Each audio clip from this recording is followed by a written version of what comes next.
Media మిత్రులకు నమస్కారం. దేశంలో ఉన్నటువంటి ఆర్థిక వనరులను సహజ సంపదలను మొత్తం కూడా దోచుకోవడాన్ని అడ్డుకోవడం కోసం ఆయుధాలు చేతబట్టినటువంటి మావోయిస్టులు శాంతి చర్చల కోసం పిలుపునిచ్చారు.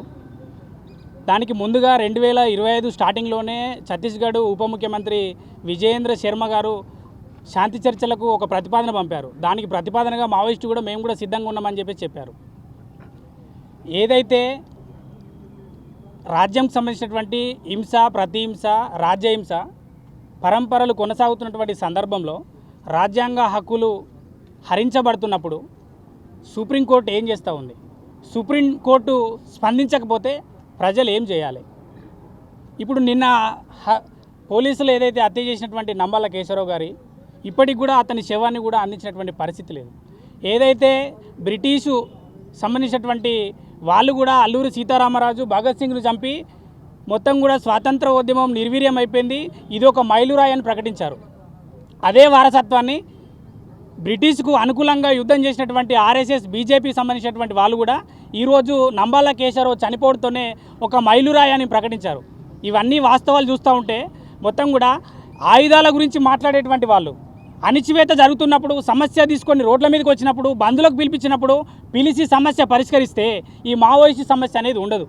ఆర్థిక సమానత్వం, రాజకీయ సమానత్వం ఇలాంటి చర్యలకు పూనుకోకుండా ప్రశ్నిస్తే ఏదైతే కార్పొరేట్ సంబంధించినటువంటి కంపెనీలతో ఎంఓయూలు ఒప్పందం చేసుకున్నారో ఐరన్ కావచ్చు, బాక్సైట్ కావచ్చు, మిగతా ఖనిజాలను మొత్తం కూడా దేశంలో ఉన్నటువంటి ఉన్నత వర్గాలకు అప్పజెప్తామనేటువంటి ఎంఓయూ ఏదైతుందో ఆ డేట్ దగ్గరికి వచ్చినటువంటి సందర్భంలో మా గవర్నమెంట్ మళ్ళొకసారి రాదు అనేటువంటి అక్కసుతో ఒక డెడ్లైన్ విధించి పార్లమెంటు సాక్షిగా ఒక హోమ్ మినిస్టరు ఈ మావోయిస్ట్ అనేటువంటి తమ దేశంలో ఉన్నటువంటి పౌరులను మొత్తం కూడా అంతమొందిస్తామని చెప్పేసి మాట్లాడుతూ ఉన్నారు. మరి దీనిపైన ఏం మాట్లాడుతుంది? ఇప్పుడు మేము ఉస్మానియా యూనివర్సిటీ విద్యార్థులుగా ప్రభుత్వం పలానా వ్యక్తిని మేము కూడా అంతమొందిస్తామని చెప్పొచ్చా?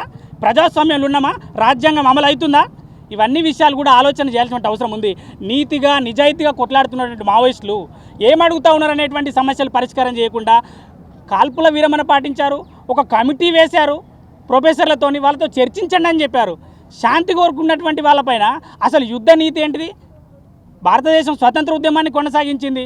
యుద్ధం చేసినటువంటి ఆయుధాలు లేని వాళ్ళ దగ్గర వాళ్ళని పట్టుకొని ఏదైనా ఉంటే చట్ట ప్రకారం, కోర్టుల ప్రకారం శిక్ష లేవచ్చు కదా. చంపే హక్కు ఎవడిచ్చాడు అసలు? ఏదైతే నంబాల కేశవరావుకు సంబంధించినటువంటి ఆ ఎన్కౌంటర్లో అత్యాచారంలో పాల్గొన్నటువంటి పోలీసులపైన 302 చట్టం ప్రకారం శిక్ష వేయాలి.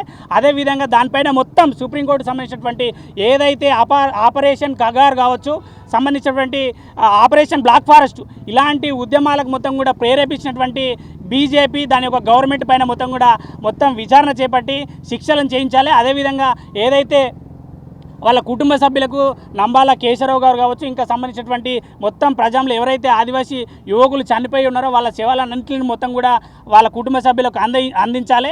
అదేవిధంగా కాల్పుల విరమణ పాటించి ఇకనైనా కూడా మావోయిస్టు పార్టీతో చర్చలు జరపాలని ఈ దేశ ప్రభుత్వాన్ని కోరుతా ఉన్నాం. లేకపోతే ప్రజలు సుప్రీంకోర్టు జోక్యం చేసుకోకపోతే ప్రజలు ఎప్పుడు కూడా మౌనంగా ఉండరనేటువంటి విషయం ప్రభుత్వానికి ఒక హెచ్చరిక జారీ చేస్తూ ఉన్నాం. విద్యార్థులుగా, రైతులుగా, కార్మికులుగా, రైతులు సంవత్సర కాలంగా మొత్తం కూడా వాళ్ళు అడుగుతూ ఉంటే వాళ్ళ హక్కుల ఇట్లాంటి సమస్యలు ఎప్పుడైతే వాళ్ళ సమస్యలు పరిష్కారం కావో, ఆందోళన దాని తీవ్రత పెరుగుతుందో అప్పుడే అణిచివేతకు గురైనటువంటి ప్రజలు మొత్తం కూడా ఖచ్చితంగా తిరుగుబాటు చేస్తారు.